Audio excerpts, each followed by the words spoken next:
A série Não Preencha Meu Silêncio, ela deu início em 2013 e foi uma doação de uma amiga que ela me doou, enfim, materiais do irmão dela que já havia falecido há 21 anos atrás. Ele era colecionador de selos, ele colecionava discos de vinil. E aí, junto com esse material, quando chegou aqui na minha casa, vieram muitas coisas dele, assim, pessoais, e cartas rasgadas.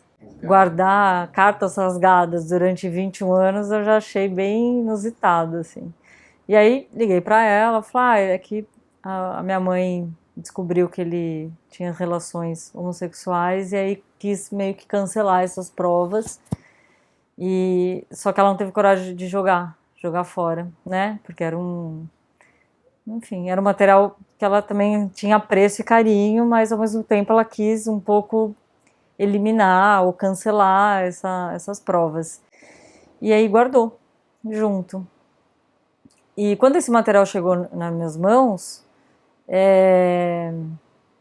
assim, não foi também por acaso, né? Porque eu já o meu trabalho ele já tem um pouco essa linha, né, de resgate de memória, né? Me aproprio de materiais e trabalho em cima com esse conceito de, enfim, eu fui uma criança muito sucateira, então eu sempre resgatei muita coisa, né, de sucata na rua e materiais de descarte, então para mim aquilo também havia um significado bem interessante, assim, né.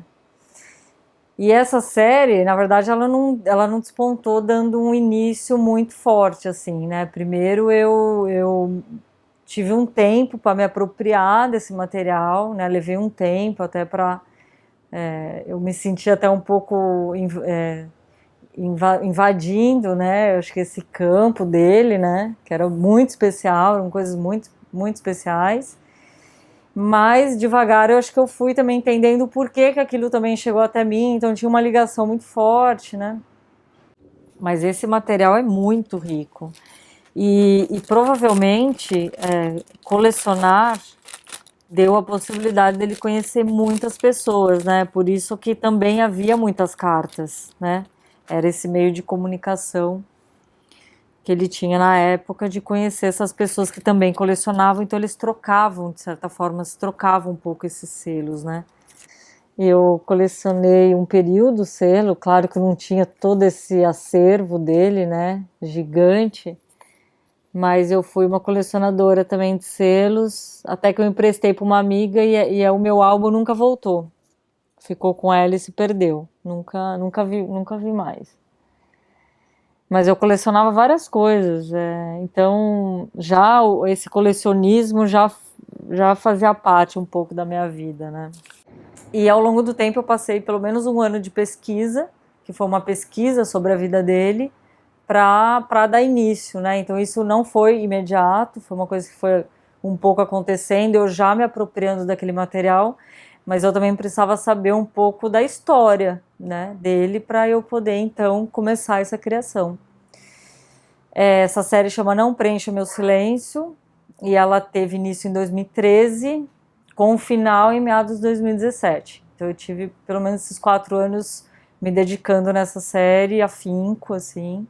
Hoje ela tem 47 obras de arte, entre elas instalações, esculturas, fotografias, né? Principalmente eu trabalhei bastante com 3D, assim, né? Então já era um material que eu estava me apropriando dele, então disso foi esse grande fomento, assim, que foi borbulhando durante todos esses anos. Então essa obra, ela também é um objeto que eu achei, né, nessas andanças, né, e a princípio eu criei uma obra que foi um pouco diferente dela. São esses cartões de ponto, né, e, e atrás eu bati a máquina história, né, porque para mim a ideia do cartão de ponto era o homem-máquina, né, então ele ia lá, batia o ponto. Mas na frente eu acabei fazendo esse trabalho, que são, que são essas duas imagens, né? Que são esses dois homens, então trazer um pouco essa história essa história de amor, né, desses dois homens, e nesse contexto plástico, que é super interessante, né, quer dizer, eu fragmento um pouco, né, essa imagem, que ela acaba se formando uma imagem única, então ele vai sendo fragmentado até embaixo. Quando eu conheci ele através de pessoas, né, eu me identifiquei bastante, assim, né, no perfil dele, do que ele gostava, a maneira como as pessoas contavam como ele era, e, enfim, aí, para mim, já teve um pouco essa ligação muito forte, né, entre eu e ele, né, e o porquê que isso veio parar nas minhas mãos, né, eu acho que isso foi mágico também, né. Essa obra, ela, a princípio, a apropriação desse material, isso é uma azulejaria super rara, assim, ela é da família Matarazzo, de 1930, mais ou menos, é um lote que eu adquiri. Enfim, né, é uma escultura que tem esses dois cabides, que são cabides que eu também, enfim, fui procurar, esses cabides antigos, que eu retrato, então, essa história de amor, né, como se eles fossem tirar esse paletó e meio que pendurar aqui, então é como se fosse um espaço íntimo, né, desse casal. Teve um menino muito jovem que ele escreve uma carta, e essa frase, assim, para mim foi uma frase super interessante, que ele fala que eu estava muito interessado em fazer novos amigos por correspondência, então lhe escrevi: eu custei para conseguir teu endereço, meu nome é Erfan e eu tenho 16 anos. Então, foi muito interessante essa relação também que ele tinha, né, com essas pessoas que ele não conhecia, que existia então essa troca, né, desse cenário, enfim, desse colecionismo.